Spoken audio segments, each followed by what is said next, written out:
ഞാൻ നിങ്ങളെ ലോകത്തിൽ നിന്നും തെരഞ്ഞെടുത്തത് കൊണ്ട് ലോകം നിങ്ങളെ ദ്വേഷിക്കുന്നു. ലോകം നിങ്ങളെ ദ്വേഷിക്കുന്നുവെങ്കിൽ അതിനു മുമ്പേ എന്നെ ദ്വേഷിച്ചു കഴിഞ്ഞു എന്ന് നിങ്ങൾ അറിഞ്ഞുകൊള്ളുവിൻ. ഈശോ പറയാണ്, ലോകം നിങ്ങളെ വെറുക്കുന്നുവെങ്കിൽ, വെറുക്കുന്നുവെങ്കിൽ അതിനു മുമ്പേ അതെന്നെ ദ്വേഷിച്ചു എന്ന് അറിഞ്ഞുകൊള്ളുക. അതായത് നമ്മളെ ലോകം വെറുക്കുന്നുണ്ടെങ്കിൽ അതിനു മുമ്പേ യേശുവിനെ ലോകം വെറുത്തു കഴിഞ്ഞു എന്ന് മനസ്സിലാക്കിക്കൊള്ളുവിൻ. എന്നിട്ട് കൂട്ടിച്ചേർക്കുകയാണ്, നിങ്ങൾ ലോകത്തിൻ്റെതായിരുന്നുവെങ്കിൽ ലോകം സ്വന്തമായതിനെ സ്നേഹിക്കുമായിരുന്നു. വാക്കുകൾ ഓരോന്നും ശ്രദ്ധിക്കണേ. നിങ്ങൾ ലോകത്തിൻ്റെത് ആയിരുന്നുവെങ്കിൽ ലോകം അതിന് സ്വന്തമായുള്ളതിനെ സ്നേഹിക്കുമായിരുന്നു. അടുത്ത വാക്യം, എന്നാൽ നിങ്ങൾ ലോകത്തിൻ്റെതല്ലാത്തത് കൊണ്ട് ഞാൻ നിങ്ങളെ ലോകത്തിൽ നിന്നും തെരഞ്ഞെടുത്തത് കൊണ്ട് ലോകം നിങ്ങളെ ദ്വേഷിക്കുന്നു. ലോകം നിങ്ങളെ വെറുക്കുന്നു. അതിന്റെ കാരണമാണ് ഈ പറഞ്ഞുകൊണ്ടിരിക്കുന്നത്.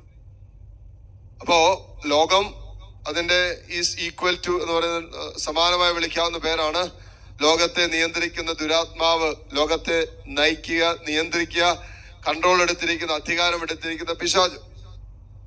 ഇപ്പൊ ലോകത്തിന്റെ ഒരു അരൂപിയുണ്ട്, ദൈവത്തിന്റെ ഒരു അരൂപിയുണ്ട്. ലോകാരൂപിയുണ്ട്, ദൈവാരൂപിയുണ്ട്. ലോകത്തെ നിയന്ത്രിക്കുന്ന അരൂപി പിശാചിന്റെ അരൂപിയാണെന്ന് വചനം പറയുന്നത്. നമുക്ക് ചുറ്റുപാട് നോക്കിയാൽ മനസ്സിലാക്കാൻ പറ്റും. യോഹന്നാൻ ശ്ലീഹ അത് വ്യക്തമായിട്ട് നമുക്ക് പറഞ്ഞു തരുന്നുണ്ട്. 1 യോഹന്നാൻ അതിന്റെ 5:19 യോഹന്നാൻ ശ്ലീഹ പറയും, നിങ്ങൾ ദൈവത്തിൽ നിന്നുള്ളവരാണെന്നും എന്നാൽ ലോകം മുഴുവനും ദുഷ്ടന്റെ ശക്തി വലയത്തിലാണെന്നും നാം അറിയുന്നു. നാം ദൈവത്തിൽ നിന്നുള്ളവരാണ്, പിശാചിൽ നിന്നുള്ളവരല്ല. നമ്മൾ ദൈവത്തിൽ നിന്നുള്ളവരാണ്. പക്ഷെ ലോകം മുഴുവനും ദുഷ്ടന്റെ ശക്തി വലയത്തിലാണ്. ഈ ലോകം പിശാചിന്റെ ഒരു അധികാരത്തിൽ നിൽക്കുകയാണ്. അതുകൊണ്ട് തന്നെ ലോകത്തിലായിരിക്കുന്നിടത്തോളം കാലം പിശാചിന് ഒരു അധികാരം കൊടുത്തിട്ടുണ്ട്. അവന് നമ്മുടെ മേൽ പ്രവർത്തിക്കാൻ പറ്റും. ദൈവം കൊടുത്തിരിക്കുന്ന അധികാരം, സൃഷ്ടാവായ കർത്താവ്, സൃഷ്ടിയായ പിശാചിന് കൊടുത്തിരിക്കുന്ന ഒരു അധികാരമാണ് ലോകത്തിന്റെ മേൽ. അതുകൊണ്ടാണല്ലോ വചനം പറയുന്നത്, അവൻ സ്വർഗത്തിൽ നിന്നും താഴേക്ക് വീണു, ലോകത്തെയും മുഴുവനും വഞ്ചിക്കുന്ന പിശാചെന്നും സാത്താൻ എന്നും വിളിക്കപ്പെടുന്ന ആ പുരാതന സർപ്പം ഇന്ന് ഭൂമിയിലേക്ക് ഇറങ്ങിയിട്ടുണ്ടെന്നാ പറഞ്ഞത്. ഇപ്പൊ ലോകത്തിന്റെ മേലുള്ള ഒരു അധികാരി അത് പിശാചാണെന്ന് വചനം നമ്മളെ പഠിപ്പിക്കുന്നു.